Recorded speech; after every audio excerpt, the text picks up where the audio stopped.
Bien sûr, vous tous les frères et sœurs, aujourd'hui je vais faire une vidéo concernant Babylone. Donc ça va être extrait du livre de l'Apocalypse dans le Nouveau Testament, le dernier livre. Donc on va voir pas mal de trucs. Donc on va un peu regarder l'étymologie. On va bien entendu aller dans la Genèse chapitre 11.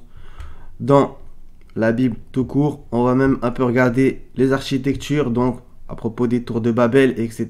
que tout le monde connaît. On va aller dans le Coran avec pas mal de versets concernant par exemple la tour que Pharaon a demandé à Haman de faire, etc. On va se faire tout un petit voyage qui j'espère vous intéressera. Donc premièrement, donc Genèse chapitre 11, donc un passage ultra connu à propos de la tour de Babel, etc. Donc avec Nimrod, etc. Donc j'ai aussi un livre concernant les mystères de l'Apocalypse que je vous montre. Celui-là, il est très intéressant. Donc à la page 65, il donne l'étymologie, c'est Babel vient du mot akkadien Bab-il-in, la porte des dieux, d'accord? Et signifie aussi le bouleversement. Donc la porte des dieux, bah ouais, c'est un petit peu ça ce qu'on voit en ce moment. Donc je pense que la plupart des grandes métropoles, des mégalopoles sont des espèces de Babylone. C'est aussi une ville, on peut dire symbolique, c'est-à-dire la décadence, le fric, la corruption, etc. D'accord? La dunya est pour te faire oublier le Seigneur. Donc c'est un petit peu ça que ça résume Babylone dans un sens, même s'il y avait bien entendu une Babylone terrestre. Comme on va le voir à l'époque de Jérémie, donc dans l'Apocalypse, ça revient sans cesse. Donc le titre que j'ai pris, elle est tombée, Babylone la Grande, etc. D'accord? Particulièrement Babylone la Grande, la mère des impudiques et des abominations de la terre, etc. La grande ville, la ville puissante. Donc il y en a qui disent que c'est New York, etc. Moi je pense que c'est beaucoup plus vaste, Rome, etc. Ça peut être même Dubaï, etc. Donc on va justement regarder à propos des tours, etc. Ça parle beaucoup, on va voir l'architecture. J'ai déjà plus ou moins fait ce genre de vidéo, hein. Apocalypse chapitre 18 verset 1 à 4. Après cela, je vis descendre du ciel un autre ange qui avait une grande autorité et la terre fut éclairée de sa gloire. Il cria d'une voix forte disant, elle est tombée, Babylone la grande. Elle est devenue une habitation de démons, un repère de tout esprit impur, un repère de tout oiseau impur et odieux, parce que toutes les nations ont bu du vin de la fureur de son impudicité. D'accord? Et que le roi de la terre se sont livrés avec elle à l'impudicité, et que les marchands de la terre se sont enrichis par la puissance de son luxe. On peut aussi y voir que, bien entendu, c'est toutes ces fausses religions qui nous incitent à pas combattre le mal, etc. Particulièrement les chefs religieux, etc. qui, voilà, ils se livrent avec elles pour donner le peuple dans un certain sens, qu'on soit esclave et qu'on lutte pas contre ce nouvel ordre mondial, etc. Et j'ai entendu du ciel une autre voix qui disait, sortez du milieu d'elle, mon peuple, afin que ne vous participez point à ses péchés et que vous n'ayez point de part à ses fléaux.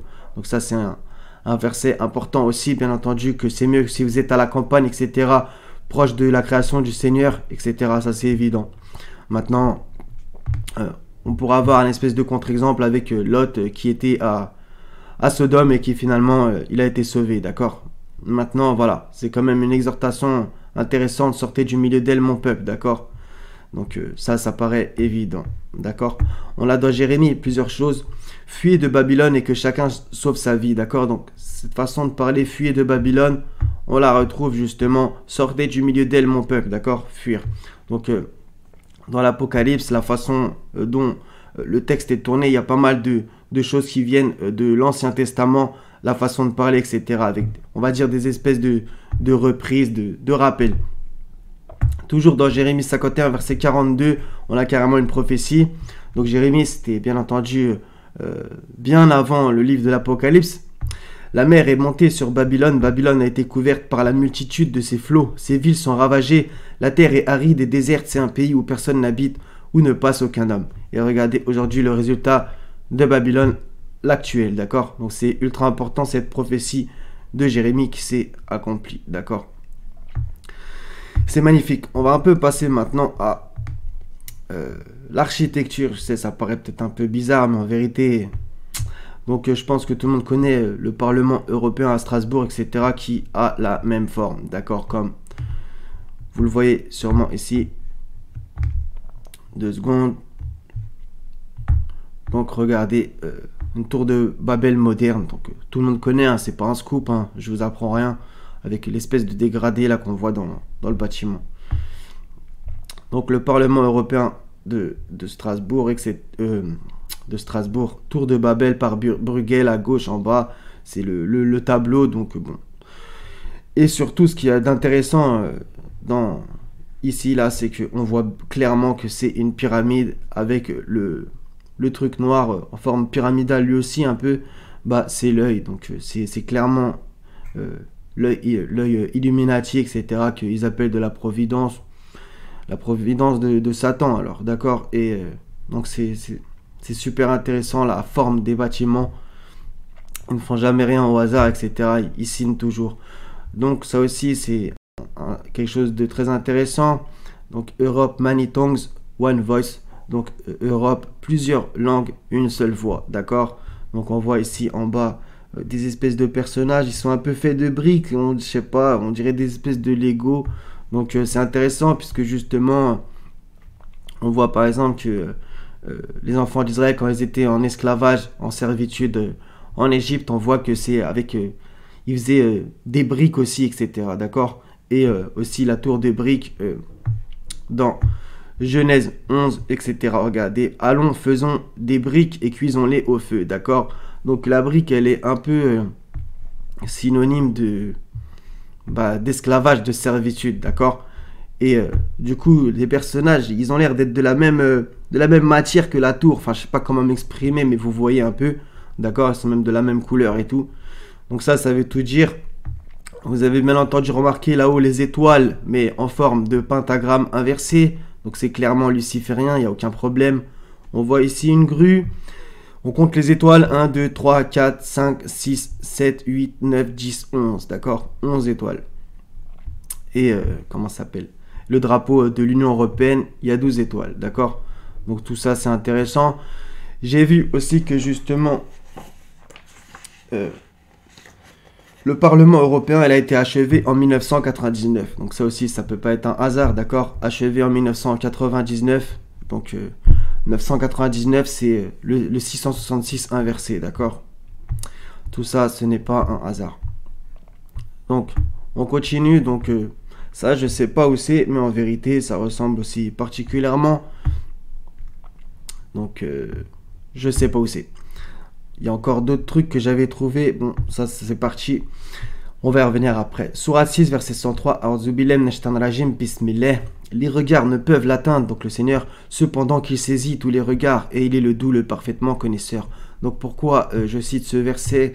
C'est parce qu'en vérité, il voulait, dans une certaine manière, atteindre Dieu, puisqu'ils ont dit, allons, bâtissons-nous une ville et une tour dont le sommet touche au ciel. D'accord? Dont le sommet touche au ciel. Donc c'est une façon de... Tu ne tenteras point le Seigneur ton Dieu, d'accord? Donc c'est une façon d'atteindre le Seigneur, d'essayer de se mettre à sa hauteur dans une certaine manière, d'accord? Ça c'est l'orgueil de l'être humain, et justement Babylone symbolise aussi l'orgueil de l'être humain, d'accord? C'est-à-dire penser que voilà, l'être humain est égal à Dieu. C'est un peu une forme d'humanisme, d'accord? L'humanisme qui est différent de l'humanité, ça n'a rien à voir. Donc c'est une forme d'espèce d'humanisme, d'athéisme. En gros, voilà. On n'a pas besoin de Dieu, voilà un peu ce que ça ressent ce que je ressens dans ce passage, d'accord? Et bien entendu, après, l'Éternel les dispersa sur la face de toute la terre, et justement, allons, descendons, donc ça c'est Dieu qui dit ça, et là, confondons leur langage afin qu'ils n'entendent plus leur langue les uns des autres, d'accord? Et qu'est-ce qu'ils disent sur ce petit truc? L'Europe, plusieurs langues, une seule voix, d'accord? Donc c'est très intéressant ce qu'on peut y voir ici, plusieurs langues, voilà, donc on peut y voir ici le mondialisme, le plan qu'allergie, etc., d'accord? Mais une seule voix, c'est-à-dire une seule voix qui, pour déserter le sentier de Dieu, aller sur le sentier du diable, etc., et tous ensemble vers ce nouvel ordre mondial, blablabla, etc., voilà, d'accord? En gros, moi, c'est comme ça que je le vois, d'accord? Un espèce de mix qui dégueulasse, qui au final J'ai pas les mots, désolé. Donc, Sourate 4, verset 78, où que vous soyez, la mort vous atteindra, fussiez-vous dans des tours imprenables. Ça, c'est... C'est une petite pique, hein, franchement magnifique, d'accord? Fussiez-vous dans des tours imprenables. Et on va aller voir, justement, les tours qui croient imprenables, ces gens-là. Pas orgueil humain. Sourate 28, verset 38. Et Allah, assurément, n'aime pas les orgueilleux. Et c'est Iblis qui s'est enflé d'orgueil à ne pas se prosterner devant Adam. Et Pharaon dit, ô notable, je ne connais pas de divinité pour vous autre que moi. Vous voyez, c'est le même principe, hein. Et Nimrod, c'était un dictateur, de même que Pharaon. Donc, on a ces deux exemples de dictateurs. Haman, allume-moi du feu sur l'argile, d'accord, du feu sur l'argile. Et qu'est-ce qu'eux, ils faisaient? Regardez bien, c'est faisons des briques, cuisez-les au feu, etc. D'accord? Donc, on voit ici aussi une construction humaine. Comme d'habitude, je vais arrêter de faire des grosses parenthèses. Allume-moi du feu sur l'argile, puis construis-moi une tour. Construis-moi une tour, d'accord? Il a sûrement, vu quand je lis le texte, on dirait qu'il avait une connaissance de ce qui s'était passé dans le passé, justement, avec la tour de Babel. Construis-moi une tour, peut-être alors monterai-je jusqu'au Dieu de Moïse, d'accord? Peut-être monterai-je jusqu'au Dieu de Moïse. Lui, il a cru qu'il y avait un ascenseur qui menait direct. Je pense plutôt qu'il est du nombre des menteurs, d'accord? Donc encore une fois, c'est une façon de tenter le Seigneur par un orgueil incroyable, d'accord? Sourate 40, versets 36 et 37, qui relate aussi, et Pharaon dit, ô Haman, bâtis-moi une tour, peut-être atteindrai-je les voies des cieux, et apercevrai-je le Dieu de Moïse, d'accord? Mais je pense que celui-ci est menteur. Ainsi la mauvaise action de Pharaon lui parut enjolivée, et il fut détourné du droit chemin, et le stratagème de Pharaon n'est voué qu'à la destruction. Voilà. Donc, en vérité, c'est exactement reproduit maintenant. Sourate 2, verset 102, la seule occurrence de Babylone dans le Coran, donc avec Soleiman, etc. D'accord? Sourate 2, verset 102. Et il y a une notion de la magie. Ce qui, pour moi, apparaît évident, et même maintenant, elle est utilisée, mais sous une forme un peu différente. C'est sûr que vous ne voyez pas les autres pourritures en train de balancer un bâton et que ça se transforme en serpent. Non, non, d'accord? C'est bien plus subtil. Sourate 2, verset 258, avec Abraham, et justement, on va dire la discussion qu'il a eue avec Nimrod. Le texte ne le dit pas, mais en faisant vos recherches, vous retrouverez que c'est une discussion entre Abraham et Nimrod. Ce roi ici, c'est Nimrod, d'accord? Et justement, on voit ici qu'il avait un énorme orgueil. Moi aussi, dit l'autre, je donne la vie et la mort, d'accord? Donc, vous imaginez. Hein. Des gens tyranniques et tout tyran insolent fut déçu. Luc 13, 4. Donc ça va être un petit peu parallèle, mais j'avais envie de le sortir. Ou bien, donc ça c'est Jésus qui dit ça, ces 18 personnes sur qui est tombée la tour de Siloé et qu'elle a tué, croyez-vous qu'elles fussent plus coupables que tous les autres habitants de Jérusalem? En fait, c'est pour le petit passage à propos de la tour de Siloé et les 18 personnes. Donc notez bien, c'est dans Luc chapitre 13, au niveau de numérique, ça va être intéressant, et 18 personnes. Et ce qui est intéressant, c'est que Apocalypse chapitre 13, verset 18, d'accord, donc on retrouve les mêmes chiffres, le chapitre 13 et les 18 personnes. Apocalypse chapitre 13, verset 18, c'est le nombre de la bête, le 666, c'est ce verset-là, d'accord? Donc c'est très intéressant. Donc la tour de Siloé, donc c'est assez connu par les chrétiens particulièrement, d'accord? C'est celle-là, d'accord? Donc je voulais la sortir parce qu'il y a quand même plusieurs exemples de tours. Donc ce qui est aussi d'intéressant, c'est qu'en arabe on dit par exemple at-tour, donc le mont, d'accord? Bah en français on dit une tour. Et une montagne ça ressemble quand même à une tour, dans une certaine manière, d'accord? Donc là aussi, je pense clairement que le mot tour en français vient de tour en arabe. Ça c'est mon avis, maintenant moi ça me paraît évident. Allez savoir. Donc à propos des tours les plus hautes du monde, donc il y en a une qui va s'appeler la Sky City. Donc ça va être en Chine, à moins que le Seigneur en décide autrement, 838 mètres. Donc on regarde un petit peu la forme, regardez, hein. Franchement, tac, tac, tac, tac. Quand on se rappelle les tableaux sur Babylone, ça ressemble franchement particulièrement, d'accord, avec tac, tac, tac, plusieurs comme ça, en dégradé, etc. D'accord? Je vois ce que je vais dire par là. J'espère que vous me comprenez. Il y a la Burj Khalifa. Donc ça, ce qui est incroyable, c'est qu'ils ont mis Khalifa dedans.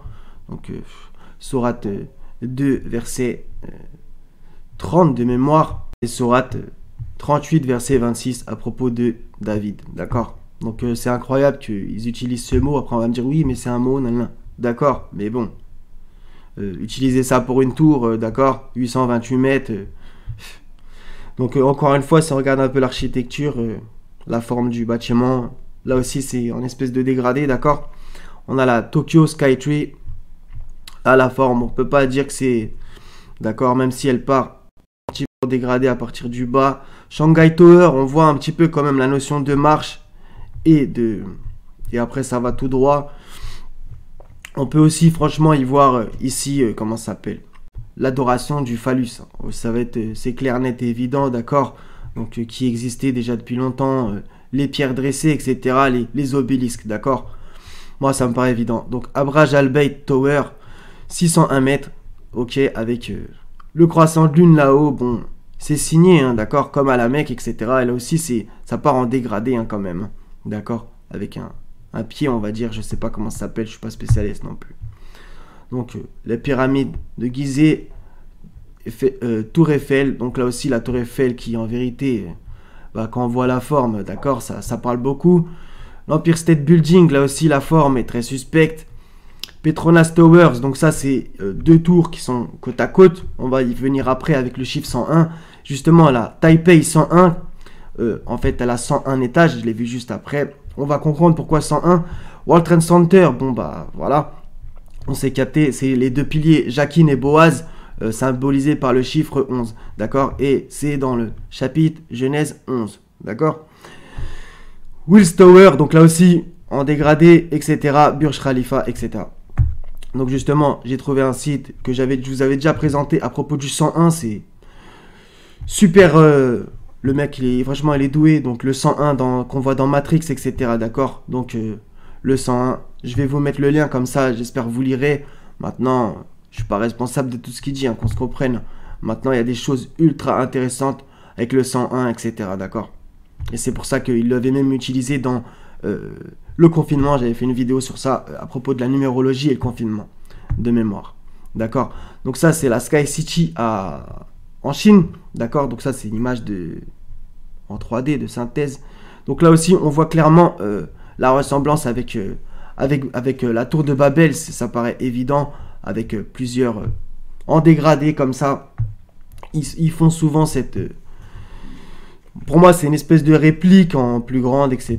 ou en plus petite, bref, d'accord. C'est une réplique claire, nette et évidente. C'est une allusion à cette tour de Babel. Ne leur en déplaise, qui n'atteindra jamais le Seigneur, d'accord. Donc, encore là, il y a d'autres tours, etc. Donc, la Maca Clock Tower, donc, que tout le monde connaît, avec, etc., etc. Si on regarde aussi la forme, ça paraît évident. Ça fait comme ça, comme ça. Moi, ça me paraît évident, mais bon. Maintenant, chacun se fera son opinion. Je suis personne pour vous dire quoi penser, d'accord. Et encore, une autre tour intéressante, c'est le palais des soviets. Donc, c'est assez ouf aussi, cette construction. Regardez-moi ça. D'accord. Ça blague pas à Moscou. D'accord. Donc, il y en a pas mal. Donc là, encore une fois, en forme dégradée. Je suis pas architecte non plus, hein, donc comprenez bien ce que je veux dire par là. Ça paraît évident que la forme, voilà, c'est une allusion claire à la tour de Babel. Là aussi, il y en a une autre, Palace de Varsovie, d'accord. Encore une fois, si on regarde bien, tac, tac, tac, tac, d'accord. Donc après, on va me dire, oui, non, t'abuses. Bref. On va continuer vite fait. Donc à propos au final, que tous ces gens, Babylone, etc., symbolise que cette vie c'est à fond pour mercantile, le commerce, la drogue, la corruption, etc. Bref, vous m'avez capté, une ville démoniaque, détestable. Bien entendu, il y a forcément des gens corrects dans chaque ville. Ça, c'est Dieu qui sait. D'accord. Maintenant, l'environnement est dégueulasse. Et donc, du coup, voilà. Jésus les appela et dit, vous savez que les chefs des nations les tyrannisent et que les grands les asservissent. C'est un petit peu ça en vérité, les chefs des nations babyloniennes, comme on le voit justement dans l'Apocalypse, avec les rois de la terre, etc., etc. Voilà, ils tyrannisent le monde entier comme on le vit en ce moment. Et les grands asservissent, c'est exactement ça. On est totalement asservis dans un certain sens. Même s'il y en a, ils vont me dire, oui, mais moi je suis sorti du système, blabla. Oui, d'accord, mais bon. Bref. Matthieu 24 à relire comme d'habitude, ainsi que Matthieu 25. D'accord? On va aller dans le Coran. Sourate 27, verset 34, une phrase de la reine de Saba, une phrase magnifique. Elle dit en vérité, quand les rois entrent dans une cité, ils la corrompent et font de ces honorables citoyens des humiliés. Et c'est ainsi qu'ils agissent. Franchement, c'est une phrase extraordinaire. Quand ils rentrent dans une cité, ils la corrompent. C'est exactement ça. Et font de ces honorables citoyens des humiliés. Voilà. Sourate 22, versets 45 et 48. Que de cités donc avons-nous fait périr parce qu'elles commettaient des tyrannies, d'accord? Elles sont réduites à des toits écroulés. Ça c'est pas mal, ça, des toits. Que de puits désertés, que de palais édifiés. Voilà. C'est exactement ce qu'on est en train de vivre. On descend justement. Après, à combien de cités n'ai-je pas donné répit alors qu'elles commettaient des tyrannies? Ensuite, je les ai saisies vers moi et le devenir, d'accord?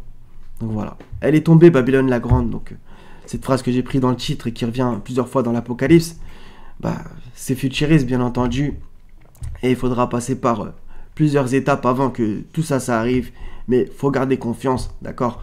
Donc on finit par Lamentation 37 à 39. Qui dira qu'une chose arrive sans que le Seigneur l'ait ordonné? Voilà. Donc c'est pour vous dire que ce n'est pas parce que des choses se passent que le Seigneur approuve les choses, d'accord? Le Seigneur, il n'approuve pas le mal, d'accord? Qu'on se comprenne. Maintenant, si ça fait partie de ce qui se passe, c'est que ça fait partie de son plan, que des choses doivent s'accomplir, etc. D'accord? N'est-ce pas de la volonté du Très-Haut que viennent les maux et les biens? Voilà. Pourquoi l'homme vivant se plaindrait-il que chacun se plaigne de ses péchés? C'est extraordinaire, c'est exactement ça, d'accord? Donc, voilà, faut essayer déjà de se sauver soi-même, d'accord? N'est-ce pas de la volonté du Très-Haut que viennent les maux et les biens? C'est écrit dans le Coran.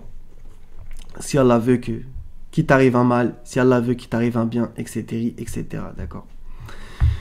Tout vient d'Allah, etc. Et le Seigneur, il n'approuve pas le mal. Il veut qu'on fasse le bien, qu'on croit, qu'on fasse les bonnes œuvres par sa grâce infinie. Donc voilà les frères et sœurs, j'espère que ça vous aura intéressé. C'est un petit peu mix, etc. Bon, c'est un petit peu prophétique, etc. Donc voilà, donc Babylone, Inch'Allah, elle va tomber. Et j'aimerais franchement le voir, Inch'Allah. Et voilà, on fêtera ça si le Seigneur y veut. Donc soyez bénis les frères et sœurs. Wassalamun ala al-mursalin. Walhamdulillahi rabbil alamin. La ilaha illa hu al-azizul hakim. Paix sur vous tous. Chaîne si Dieu veut.